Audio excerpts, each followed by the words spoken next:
Good morning, and thank you for joining us. It's my pleasure to welcome you to today's e-broadcast, Cracking the Code, the Secret Sauce in Delivering Omnichannel.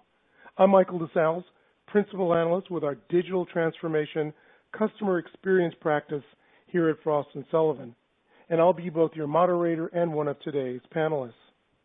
Today's e-broadcast is designed to be interactive, an experience between you and our presenters, our panel. You can participate in the Q&A section by asking questions at any time during the presentation. Just type your question into the Q&A text box on the top left portion of your console. We'll also be posting polling questions throughout the entire presentation. It will appear in the slide area.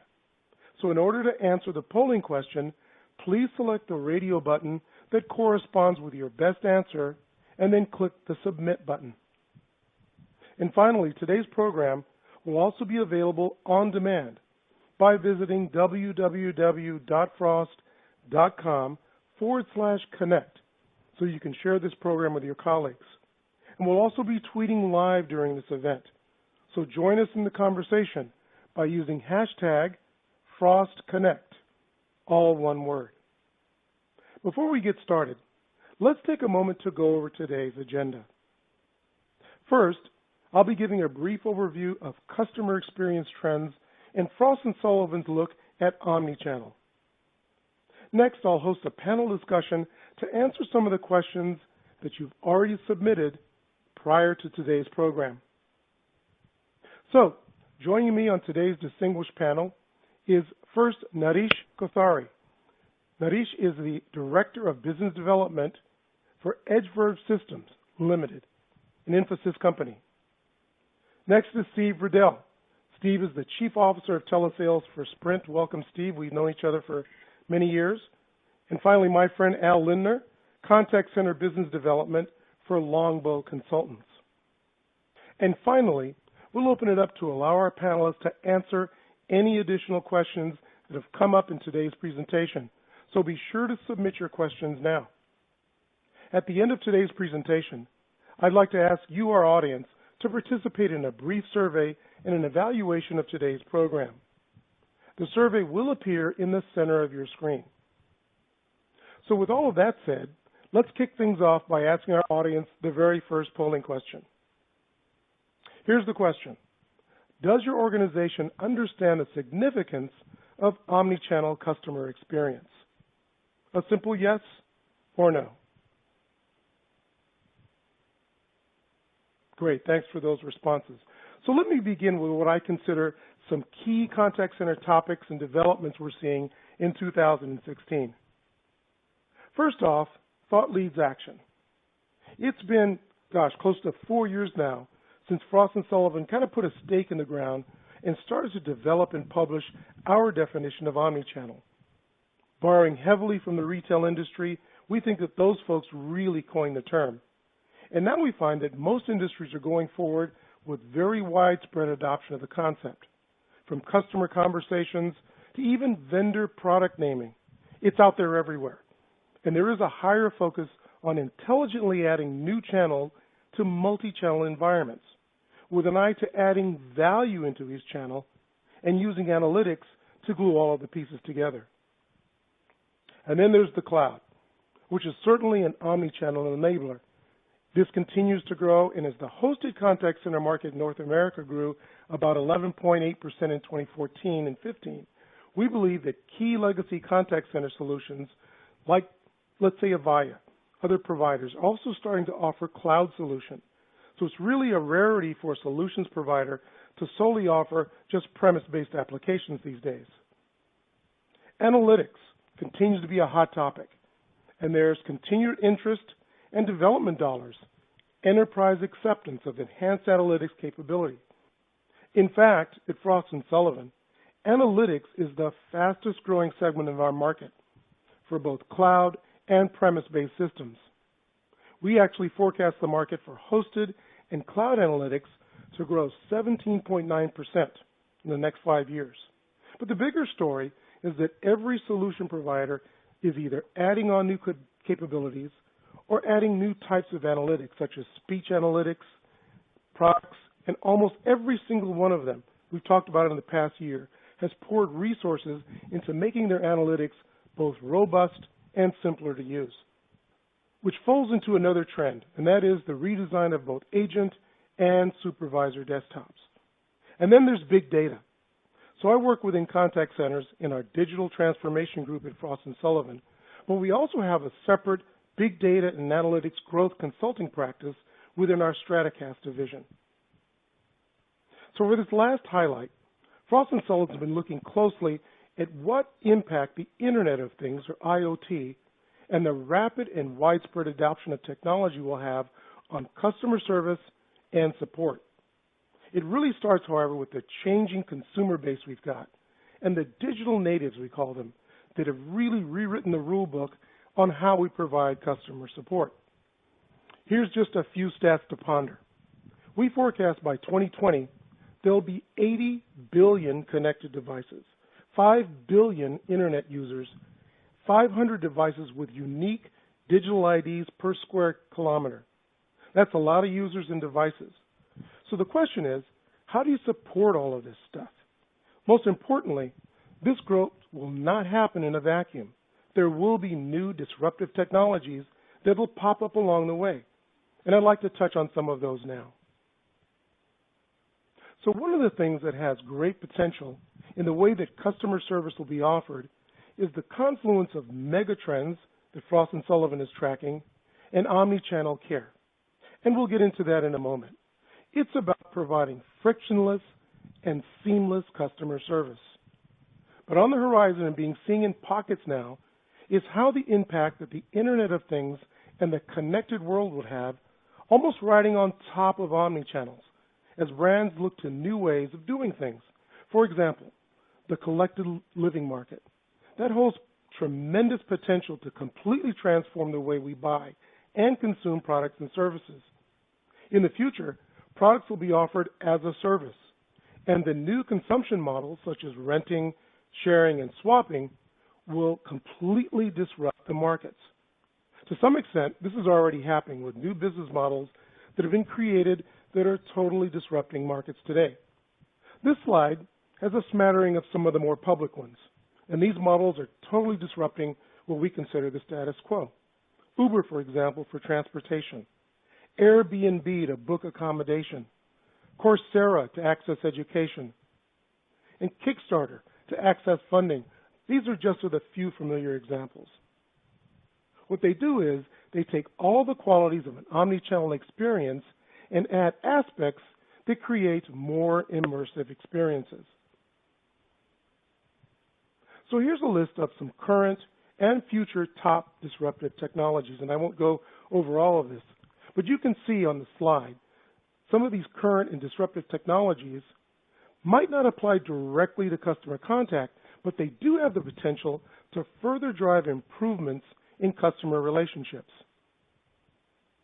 So here's another quick slide on this digitally driven anywhere customer, just like you and I. And the question is, how should we be treating them?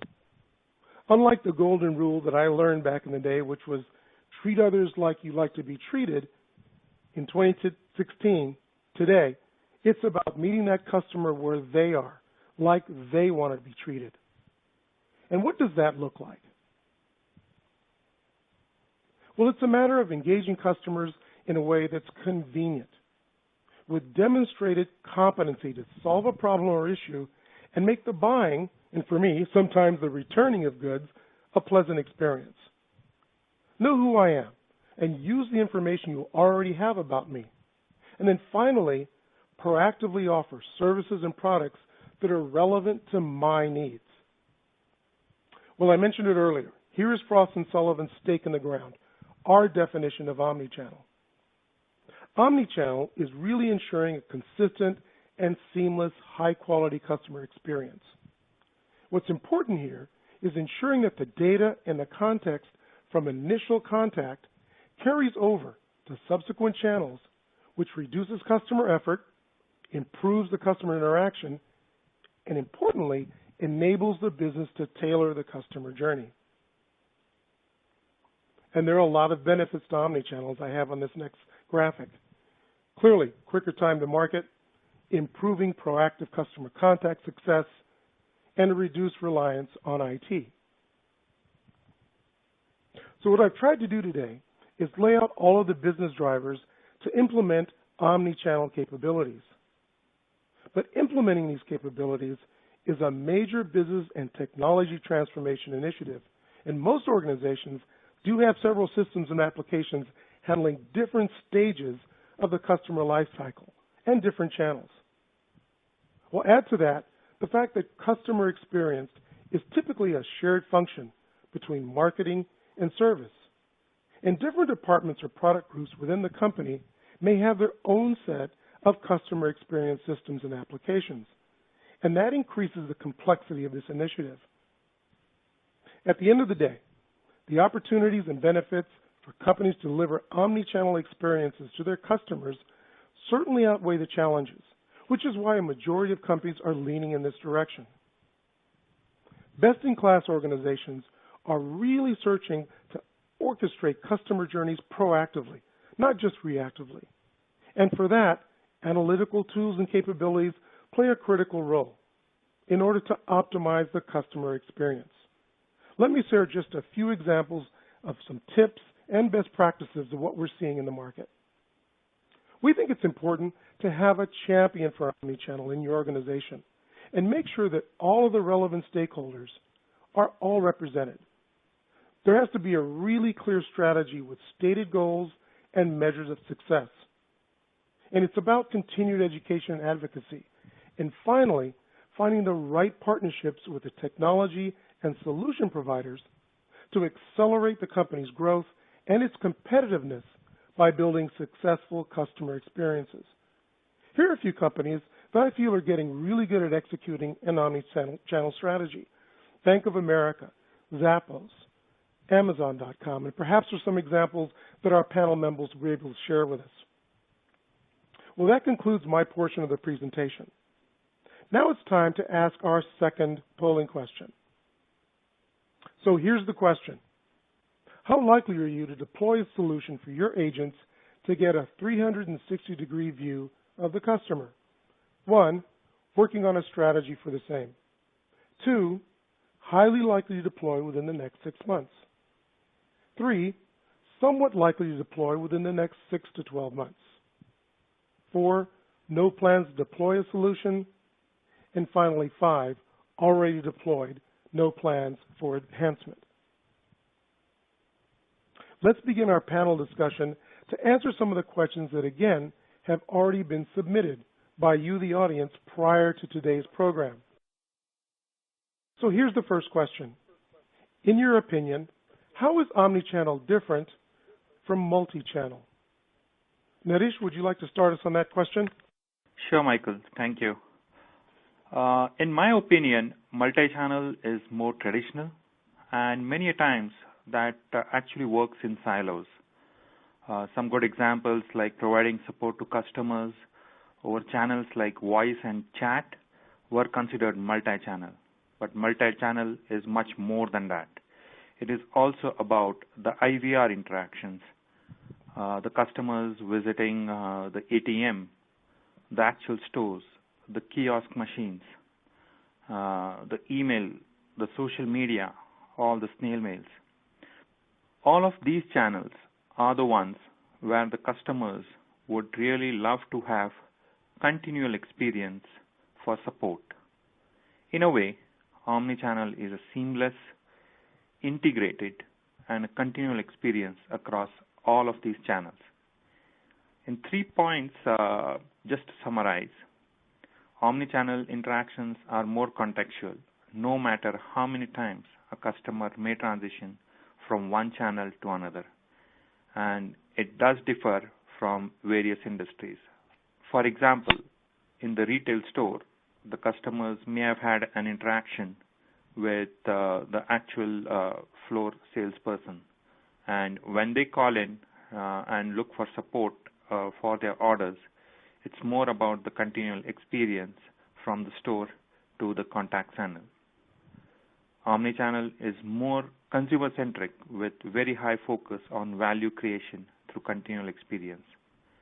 And last but not the least, key driver to Omnichannel is behavioral analysis and user personalization, and hence data integration and analysis across all of the underlying systems which are built on multiple technologies is the key to understand customer and to drive the omnichannel experience seamlessly. Great, Naresh. Thank you so much. Steve, welcome to the panel. How about your opinion on omnichannel being different from multi-channel? Well, thank you for having me. I think multi-channel, in my opinion, refers to companies using, obviously, multiple channels, social media, web, email, live chat, phone, to engage their customers. And I think a lot of businesses think they're in omni-channel when they're actually in multi-channel. Companies with this approach are adopting 2 or more channels to engage their customers. However, they're not necessarily focused on delivering a seamless and consistent message across multiple touch points. And that really is the key in moving to a omni-channel environment, is its seamless and consistency. These programs don't necessarily factor in optimizing the customer experience based on the different devices, such as smartphones, tablets, laptops, et cetera, so clients that they use to interact with the business. Omni-channel, on the other hand, while companies using this approach also use multi-channels to engage their customers, they distinguish themselves through 2 what I would call additional factors: consistency and focus on the devices involved within the client interactions. These businesses are diligent to ensure that their customers receive the same experience and message through the different channels and devices involved with their interactions with the company they're dealing with. For example, a company that provides customers with the ability to engage it through a mobile app or social media portal or a website would be focused to ensure that the look and the feel, as well as the messages they receive across each touch point, are seamless. Now, some data shows that customers with well-defined omni-channel customer experience management programs achieve a 91% higher year-over-year increase in customer retention rates on the average compared to organizations without an omni-channel program. These organizations also average about a 3.5% increase in customer lifetime value, which really is key for me, and something I've been speaking about all over the country, that you've just got to move to a customer lifetime value kind of business, while those without omni-channel programs actually diminish customer lifetime value by about 0.5% year over year. Great, Steve. Thanks so much. Al, welcome to the program, to our panel. So in your opinion, how is omni-channel different than multi-channel? Thank you very much, and it's a pleasure to be here. You know, the big difference that I find, I think that I'm the old guy of the group here, but years ago, if a consumer wished to go out and purchase a television, you'd go to a local department store, you'd view all the various options you had, and you buy a television. And as the world's evolved, that same person's purchase decision became more informed. We do it every day. You know, it's no longer word of mouth, but suddenly through all the channels such as Consumer Reports, they print a publication that offers reviews of various products, you know, and we read that. Then came the Internet, and suddenly the whole new world of possibilities emerged, and customers were no longer reliant on a local business to meet their needs. The Internet allowed them to browse, research, and purchase online. But the evolution didn't end there. You know, you enter the laptops, tablets, smartphones, and consumers had multiple options to satisfy all their shopping needs. They might choose to shop in a store. They might shop via desktop, laptop, smartphone, smart TV. They might learn about new products in the email they get, you know, social media. They visit websites. We live in a more well-informed society, and they don't come through and just, you know, with the multiple options that they have, there are just more opportunities for marketers to connect with and engage their markets. But it also means a great deal more complexity. And keeping interactions consistent across multiple channels and ensuring a seamless experience for customers and consumers is the brand new challenge that we're facing today. Great. Thanks so much, Alan. Thanks for the reference on Hartley and Frost and Sullivan's definition. So here's the next question, and perhaps, Steve, we could start with you on this one. How is automation changing the dynamics of the business? I mean, you've been around quite a while in different industries. Give us your comment and opinion on this. Well, the whole world of automation is changing at such a rapid pace that, you know, I find it just almost incredibly hard to keep up. Customer technology is changing at a rapid pace, and so are consumer expectations. And I think that's where the issue is. As the lines between business customers and consumers blur, we can see the speed of this technology evolution is impacting the expectations of corporate customers and their business users. Business customers are demanding higher interactivity and flexibility from their technology, as well as from the information they receive and view on this technology. So it's no secret that business technology has been slow to catch up.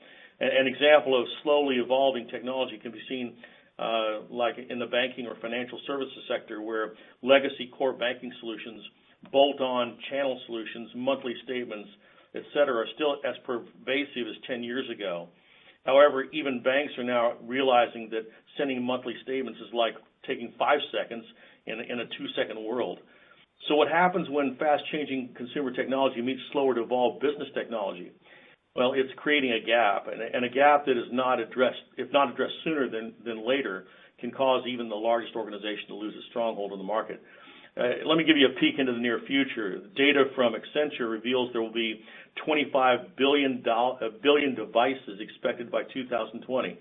9 billion people will be accessing information through 4G LTE networks by 2018. That's why Sprint is involved in upgrading the networks all over the country as we speak. 4 billion app users by 2017. 9 exabytes of mobile data being generated per month by 2018, if anyone knows what an exabyte is. This represents a huge number of devices, networks, and information that we all will need to be able to manage and utilize to show business value to our customers. To harness this information, businesses will need the ability to access new and legacy sources of data concurrently and in real time. They'll also need to be able to aggregate the data acquired from these disparate sources and deliver the data while providing a superior digital experience to the consumers to keep them engaged and interested, and that's the key. You can have all this, but if you don't keep people engaged and interested, it doesn't matter. So organizations will also need to create insight from all this data to improve customer relationships and foster loyalty to initiate a cycle of continuous business improvement and growth. I think the slogan needs to be for all businesses, either adapt or die. Yes, I agree. Al, how about your opinion on this? How do you think automation is changing the dynamics of business? You know, just to add on to what Steve said there is that multi-channel is very much of a kind of a corporate or brand view of the world based on the various channels or touch points they're focused on in engaging their customers. These might include, the social media, email, website, and other traditional means of marketing. The difference is that multi-channel tends to be based on an inside-out approach, which I really believe in, and omni-channel is more of an outside-in. So to go ahead and wrap your mind around that, and the consideration of the customer experience from their perspective, it's how a customer would see the world. It's including what they would do potentially in the brick and mortar space if there's just a physical store, and how they would engage within a call center. It brings it all these together. It's really about connecting the dots and having that technology that's ever evolving, at your hands, because you think that you have the state-of-the-art technology going into your workspace, whatever it may be, a business, call center. There's something new and better evolving consistently, and then you run into a part of just a cost analysis of what's going to work best for your business. Mm-hmm. Okay, great. Al, I'm going to call on you for our next question. So here it is. Do you believe that service is the differentiator in very competitive industries, and if so, why? Well, I think service is key, and it is what you're going to deliver to your consumer, to your customer, to your client. And again, it's you getting to know your client and that you have a thorough and accurate understanding of them. It's really trying to bring that integrated view of what a customer experience is with that particular company's brand, all the way from how do we speak to them to get them interested in the product or service, to how do we bring them to buy something, and what was their delivery experience and post-purchase experience, That's first and foremost, and you see them, many companies working diligently to do that. Importantly, an effective omni-channel marketing requires not just the efforts of those in the traditional marketing silo within an organization. In fact, because the scope of what true omni-channel marketing can deliver requires a concentrated and coordinated effort across multiple functions, which many companies continue to struggle with. Because of the coordination of those multiple communication tactics and messages, they can be very complex, and this is the real difficulty arises for those truly committed to delivering an omni-channel experience. Many organizations have an opportunity to consider an omni-channel approach in their marketing efforts, and they want to go down that road, but I think that the silos are there, and even though I see them breaking down externally, we expect that that they receive everything from the nonprofits to the name brand communication partners, whether it's Amazon or our banks or Netflix or whatever.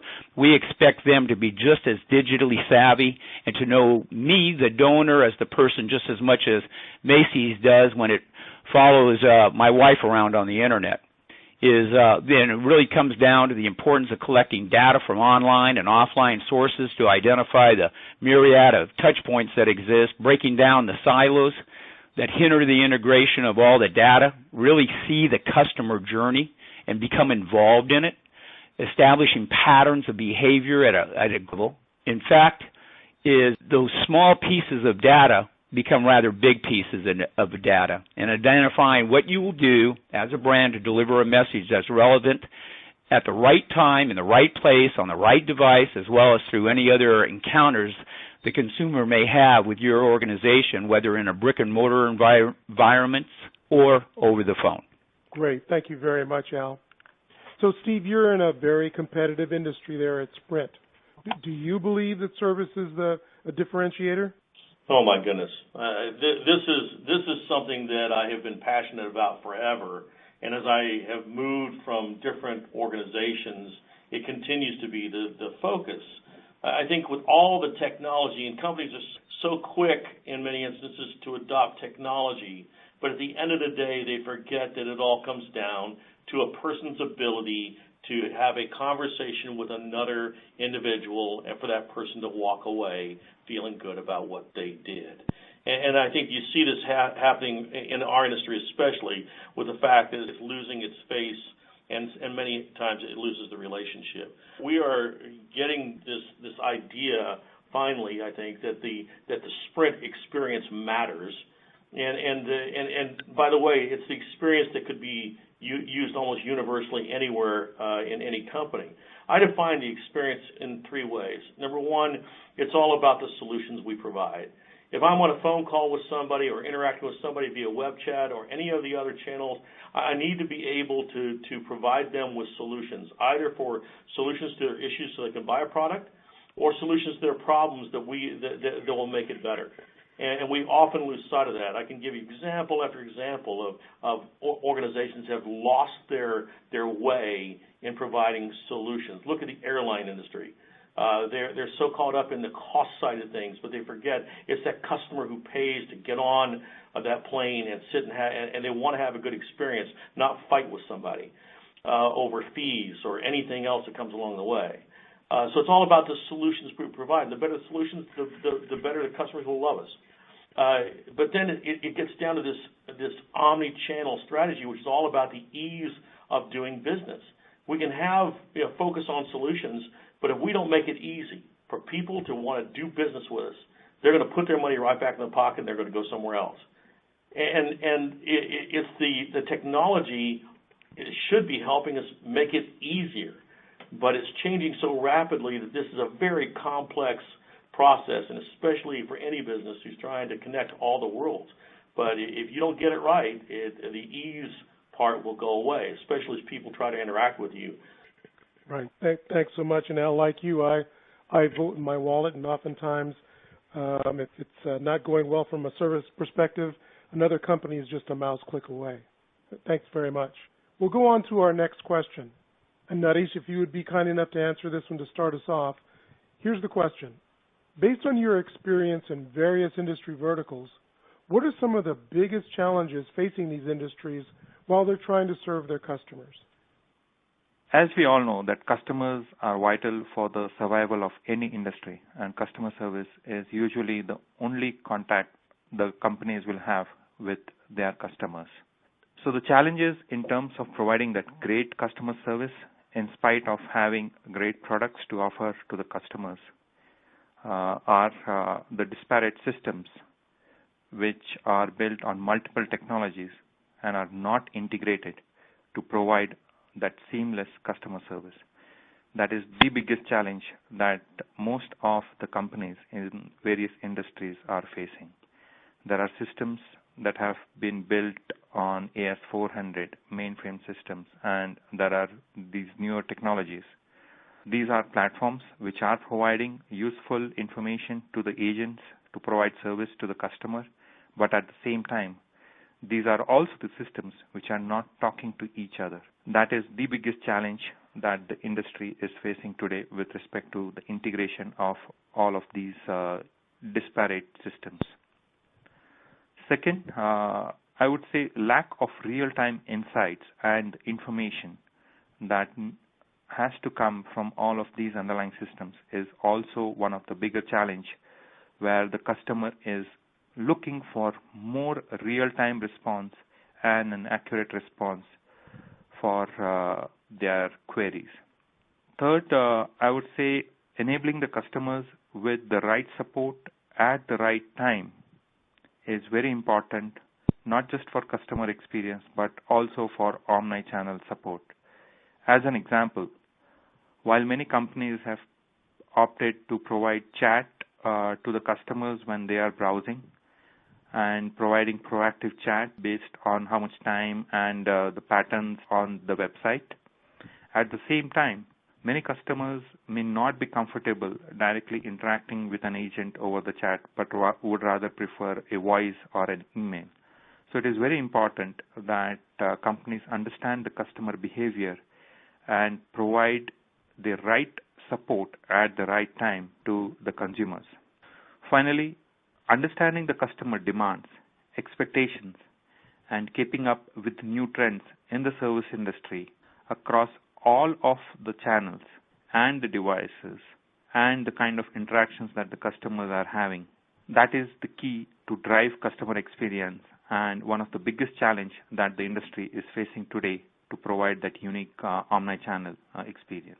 Thanks very much, Naresh. Al, I'm going to move to you here, and hopefully you can give us your take on some of those biggest challenges.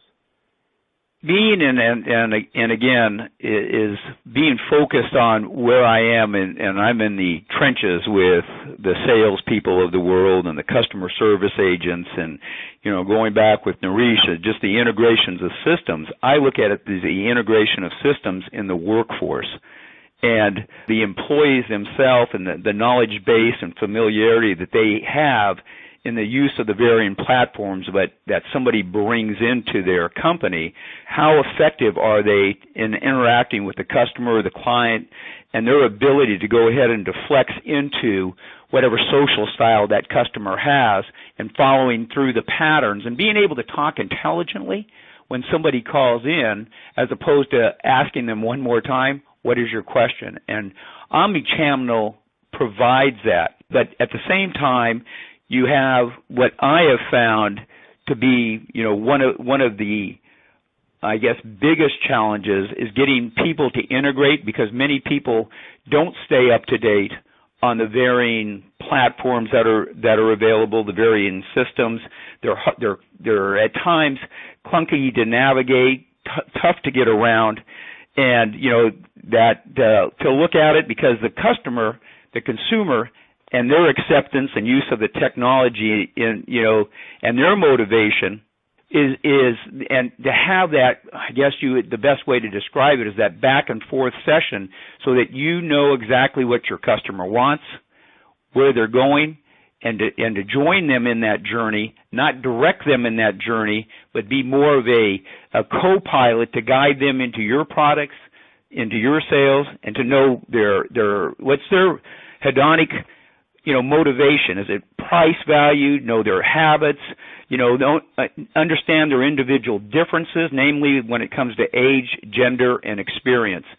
And I think that many times we get programs that are put together, and I'm working through those right now, that somebody sells a program to somebody and says it's going to do all of this, and the marketers get all excited about it, go, oh my gosh, this is wonderful, but really never what I'm going to call their stakeholders, being their employees, get their buy-off into it, get them to go ahead and to, wrap their arms around it and say, man, this is the greatest ever, because watch here, I saw them come into the web here, they did this, this, and this, they jumped over to our web page, they downloaded an app, and to follow that journey all the way down to purchase, or, to understand why did they exit during that purchase time, why did they decide to go on to something else, and why did they leave your business?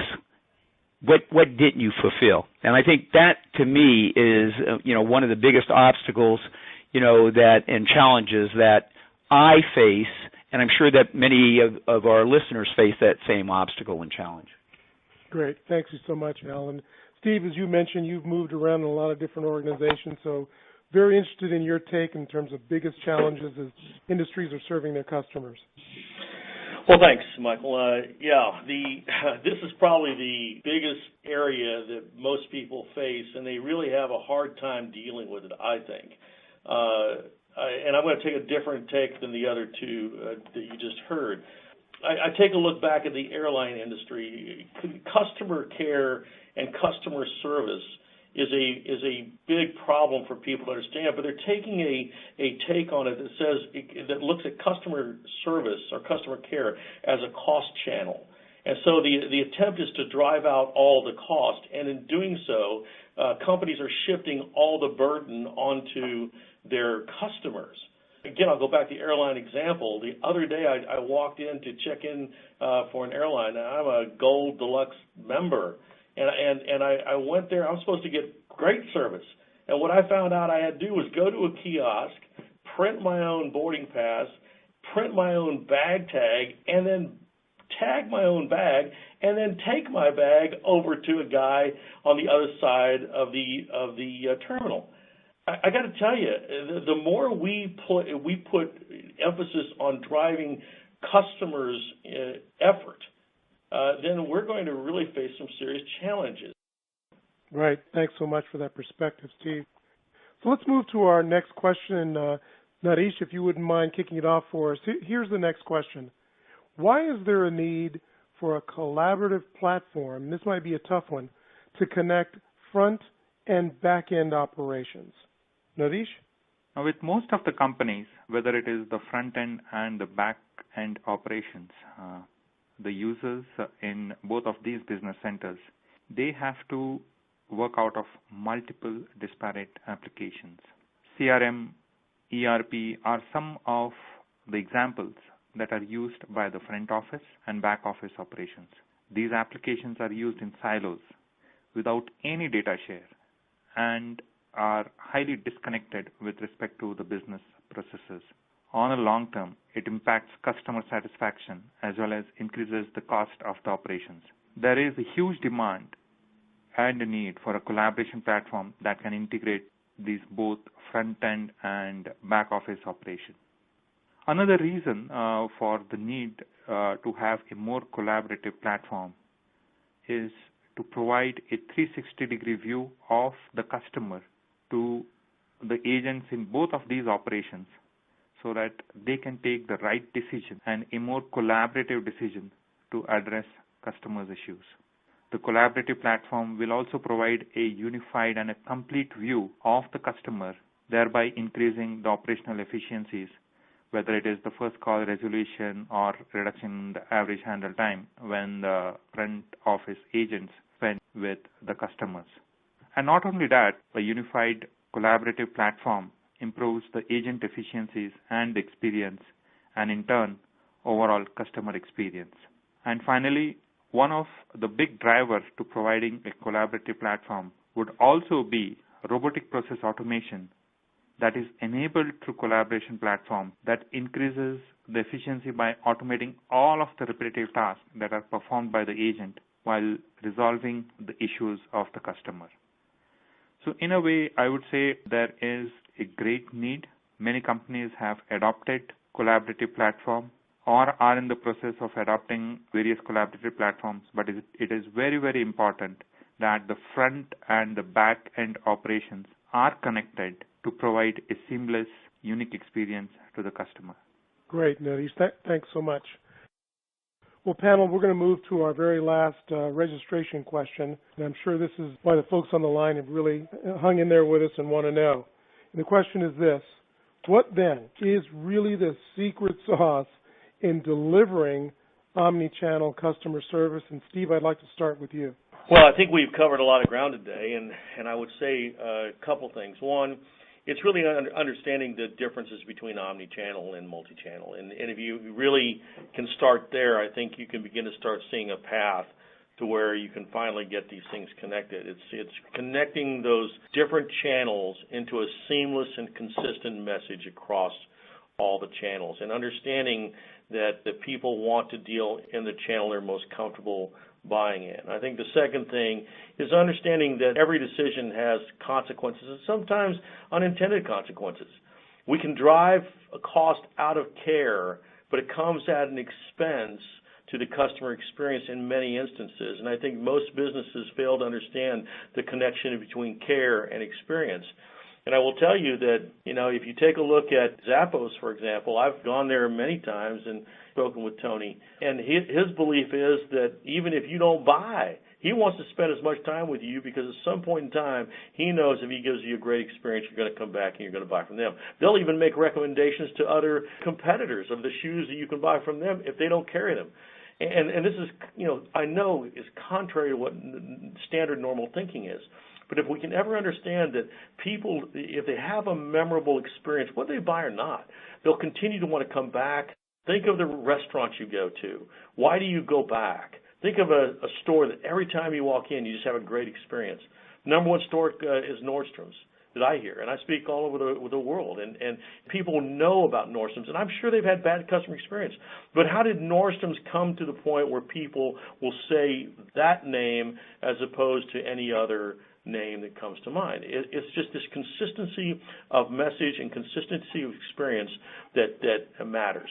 And I will say that we're dealing in a very complex environment with all these different devices that people are using, and I'm right in the middle of it, and my head swims. But if we can ever understand, it's not the device, it's the person. It's not the channel, it's the customer. And keep a focus on the person, the customer that's at the heart of our businesses, I think we'll find ways to adapt. Necessity is the mother of invention, right? And so, I think all of us are finding ourselves in that business of trying to invent things that can help our business out, but also help us connect with our customers on a more seamless basis. Great. Thanks so much.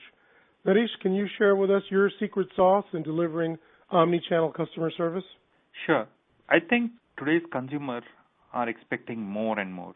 They expect that each company understands what they are looking forward to and expect the support on their preferred channel of support. In my view, companies will more or less in a year or two figure out a way to provide the same experience and the interactions with the agents across all of these channels of support. But the key differentiator in this very, very competitive world is going to be the actual service. Customers are vital for the survival of any industry, and as we all know, that service is usually the only contact that the customer will have with the company. Let me share an example just from my yesterday flight. During my flight from Milwaukee to Charlotte, there was a slight delay, and the customer, as we all know, that they have the airline apps installed on their smartphones.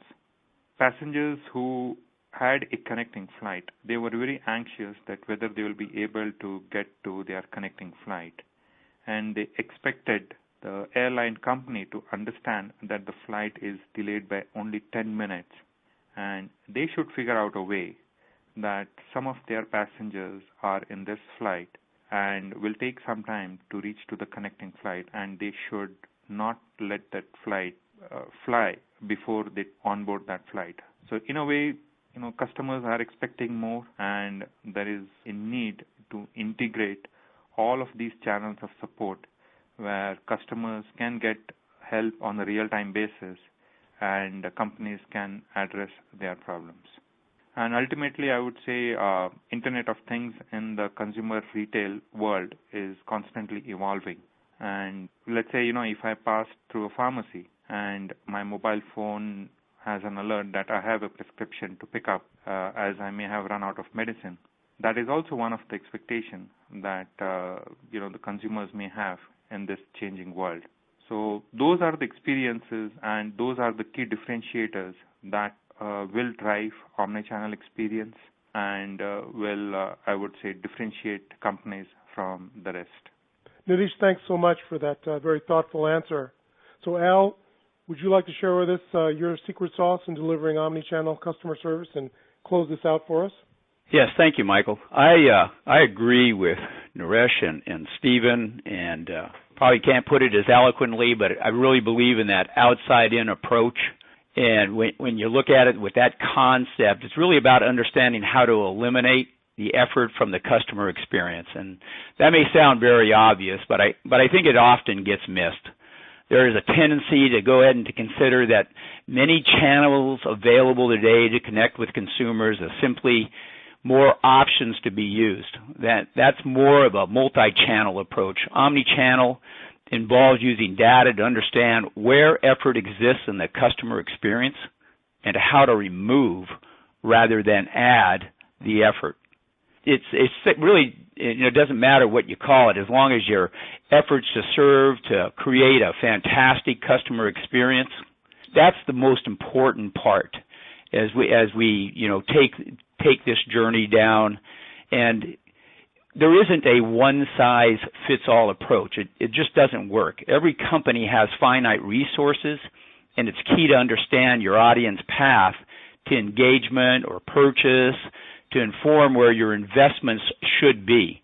You look at a company like Apple, doesn't maintain an active presence on either Instagram or Twitter, not because they're not cool, but because they understand both what makes Apple products shine and how to position them to drive their consumer to a purchase. To be successful, given the multitude of product and content distribution channels, a concerted effort has to be made by both publishers and retailers alike to understand not only their target market, but the mediums where their products can best be differentiated to truly compel their audience to engagement. Call it what you like, is that it's really about understanding and meeting the consumer's needs. Thanks so much. Well, let's take a brief pause here and ask our audience our third and final polling question.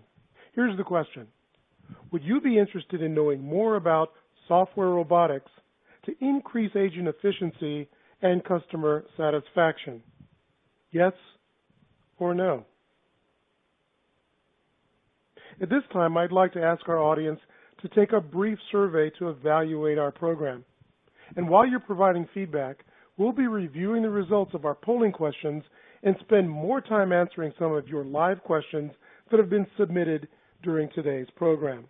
Well, here's our opportunity to take a look at the results of our 3 polling questions. Here's the first question. Does your organization understand the significance of omnichannel customer experience? So here's our results. Looks like about half and half. About 56% of you indeed understand it, and hopefully our webinar helped today, our e-broadcast. And then another 43% say no. We don't understand how it is important yet. So it looks like we still have quite an opportunity to move forward on this and continue to educate our teams. Let's take a look at the next polling question. So the next polling question says, how likely are you to deploy a solution or your agents to get a 360-degree view of the customer? So it looks as if the overwhelming majority, 40%, are today working on a strategy, which is great news, with another 33% somewhat likely to deploy within the next 6 to 12 months. A pretty high number, 20%, say they have no plans to deploy a solution. That surprises me just a little bit. Well, let's take a look at the results of our third polling question. So, would you be interested in knowing more about software and robotics to increase agent efficiency and customer satisfaction? And 90% of you said yes, so we will certainly work on that and get you some more information from our presenters, our panelists, on software robotics and the like. So now it's time to take some questions directly from you, our audience. So panelists, get ready. I have a few already lined up. Naresh, I hope it's okay if we start with you. We have a question from one of our audience members, and here's the question. You say that omni-channel is different than multi-channel because it's more consumer-centric and contextual. Can you explain what that means? Yes, sure. As I stated that consumers are the vital for any enterprise, and customer service is the most important aspect in serving the customers. Hence, in a way, I would say the sustenance of an enterprise is directly linked to the quality of the service that they provide to their consumers. Let me share an example why I say that it has to be more consumer-centric and contextual. Just having a near real-time context of the prior issue or a kind of a request that the customer made on a different channel not only helps the customers in not repeating the same entire story to the new customer service rep on a different channel, but it also helps a long way in enhancing the overall experience that they have while they are getting support, and the likelihood of customers buying more products or services from the same company increases dramatically. So, I mean, in a nutshell, I would still say that having, let's say a customer visited an ATM and faced an issue with the ATM, and then reached out to the contact centers. Now, if the contact centers get a real-time insight that, so-and-so person was there at the ATM and the transaction could not be completed, engaging with the customer based on that actual context, would really enhance the overall experience. Great, Naresh. Thanks so much. We've got another question. Looks like this one might be for me. And here's the question. How does Frost & Sullivan define megatrends? Are they any different than the other big trends that we all follow? That's a great question, so I'll do my best to answer that one. So the question is, what is a megatrend? And the way that we define megatrends is they're trends that are transformative, kind of global forces, and often take the form of collapse, disruption, and technological innovation that really define the future world we're going to live in, with their far-reaching impacts, not only on businesses and societies, but also economies, cultures, and personal lives globally. And, the question then is why do they matter? And we think they're very different than some of the smaller passing trends, we all see in the news. We believe that megatrends have kind of diverse meanings and impacts, maybe for different industries and companies and individuals. And so to take it further, we think that an analysis of these large global megatrends and their implications can form an important component of a company's future strategy, development, and innovation, and can really impact product and technology planning.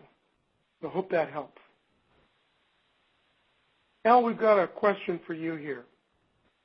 Here's the question, Al. As a consultant, what do you advise your clients to do if they're just starting out in their effort to put omni-channel into their overall customer experience strategy? What are some basic things we can do right now? Thank you, Michael. Is a company must invest in the technology and the infrastructure, organizational and marketing changes that are going to really allow for fluid movement between these channels, so that they can understand their inventory management, fulfillment, customer relationship, databases, staff performance, incentives, and messaging. And it does. It sounds like a lot of hard work, but there's a lot of companies are having success at tackling specific parts of this. This is definitely an approach that companies evolve into, not a switch they can flip. It's a process and not an event. The big part here is breaking down a lot of the data silos and it's already begun, as I spoke about earlier, and I think we're going to see a lot more of that. Specifically, when you look at mobile, it's likely to be less of an island. Mobile apps have not been taking intelligence and data from consumer touch points to alter the customer experience yet, but I'm sure that's going to soon change. I think it's an exciting time for marketers. The challenge have increased, but our capability to deliver on the notion of truly having a one-to-one conversation is actually a reality. And the new way of thinking is going to evolve a combination of organizational shifts and technological insights about consumer buying behaviors and with an eye toward a seamless experience across all channels that removes barriers and provides value. In 2016 and beyond, the retailers and publishers alike need to stay consistent in not only just maintaining a presence, but delighting and engaging their browsers and buyers on every channel their audience interacts with to stay at the top of everyone's mind. And to think that there's a one-size-fits-all approach doesn't work. Every company has finite resources, and it's key to understand your audience's path to engagement or purchase to inform where your investment should be. And every company must develop its own unique omni-channel infrastructure, and you'll need to work closely with several departments in your company to develop this strong strategy while building your own program to look at the following stakeholders. And you mentioned this earlier in your presentation, Michael, is actively having the executives, IT, marketing, customer service, and the staff directly involved in the experience. Having everyone understand the goals and objectives of your omni-channel initiative, you can start planning your transition to this model. Including these departments early on will make it easier as you try to shift into an omni-channel way of doing things. It's less of a headache down the road when you get people excited in the beginning.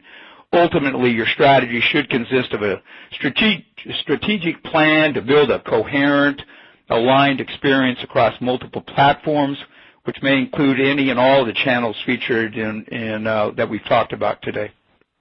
Great. Thanks so much for that, Al. Steve, we've got probably less than a minute for this final question. This is a pretty good one. Here's the question, Steve. You say the Sprint experience matters. So how does Sprint manage and balance the accelerated expectations of both your large business customers and regular consumers of your network?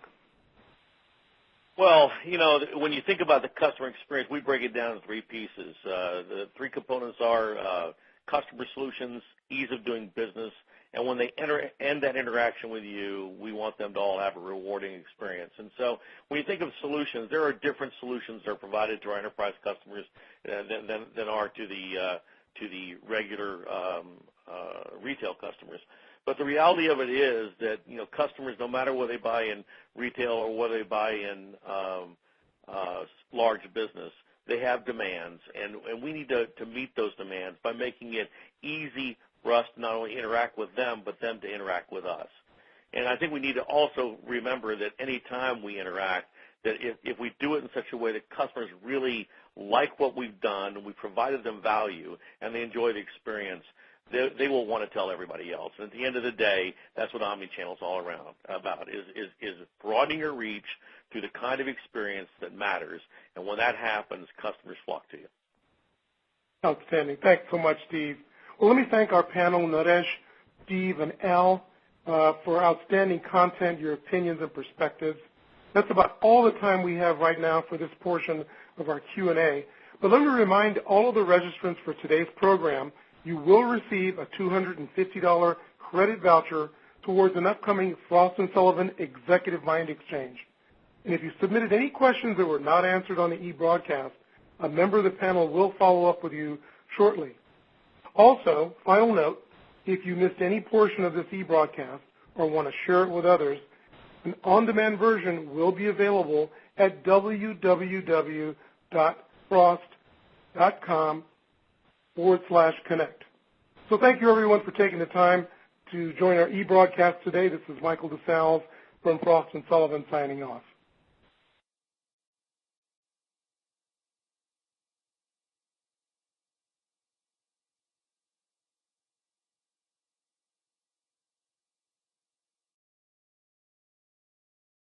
Good morning, and thank you for joining us. It's my pleasure to welcome you to today's e-broadcast, Cracking the Code, the Secret Sauce in Delivering Omnichannel. I'm Michael DeSalles, Principal Analyst with our Digital Transformation Customer Experience Practice here at Frost & Sullivan, and I'll be both your moderator and one of today's panelists. Today's e-broadcast is designed to be interactive, an experience between you and our presenters, our panel. You can participate in the Q&A section by asking questions at any time during the presentation. Just type your question into the Q&A text box on the top left portion of your console. We'll also be posting polling questions throughout the entire presentation. It will appear in the slide area. So in order to answer the polling question, please select the radio button that corresponds with your best answer and then click the Submit button. And finally, today's program will also be available on demand by visiting www.frost.com/connect so you can share this program with your colleagues. And we'll also be tweeting live during this event. So join us in the conversation by using hashtag FrostConnect, all one word. Before we get started, let's take a moment to go over today's agenda. First, I'll be giving a brief overview of customer experience trends and Frost & Sullivan's look at Omnichannel. Next, I'll host a panel discussion to answer some of the questions that you've already submitted prior to today's program. So, joining me on today's distinguished panel is first Naresh Kothari. Naresh is the Director of Business Development for EdgeVerve Systems Limited, an Infosys company. Next is Steve Riddell. Steve is the Chief Officer of Telesales for Sprint. Welcome, Steve. We've known each other for many years. And finally, my friend Al Lindner, Contact Center Business Development for Longbow Consultants. And finally, we'll open it up to allow our panelists to answer any additional questions that have come up in today's presentation. So be sure to submit your questions now. At the end of today's presentation, I'd like to ask you, our audience, to participate in a brief survey and an evaluation of today's program. The survey will appear in the center of your screen.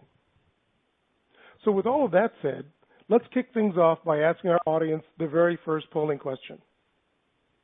Here's the question. Does your organization understand the significance of omnichannel customer experience? A simple yes or no. Great, thanks for those responses. So let me begin with what I consider some key contact center topics and developments we're seeing in 2016. First off, thought leads action. It's been, close to 4 years now since Frost & Sullivan kind of put a stake in the ground and started to develop and publish our definition of omnichannel. Borrowing heavily from the retail industry, we think that those folks really coined the term. And now we find that most industries are going forward with very widespread adoption of the concept, from customer conversations to even vendor product naming. It's out there everywhere. And there is a higher focus on intelligently adding new channels to multi-channel environments, with an eye to adding value into each channel and using analytics to glue all of the pieces together. And then there's the cloud, which is certainly an omnichannel enabler. This continues to grow, and as the hosted contact center market in North America grew about 11.8% in 2014 and 15, we believe that key legacy contact center solutions like, let's say, Avaya, other providers, are also starting to offer cloud solutions. So it's really a rarity for a solutions provider to solely offer just premise-based applications these days. Analytics continues to be a hot topic, and there's continued interest and development dollars, enterprise acceptance of enhanced analytics capability. In fact, at Frost & Sullivan, analytics is the fastest growing segment of our market for both cloud and premise-based systems. We actually forecast the market for hosted and cloud analytics to grow 17.9%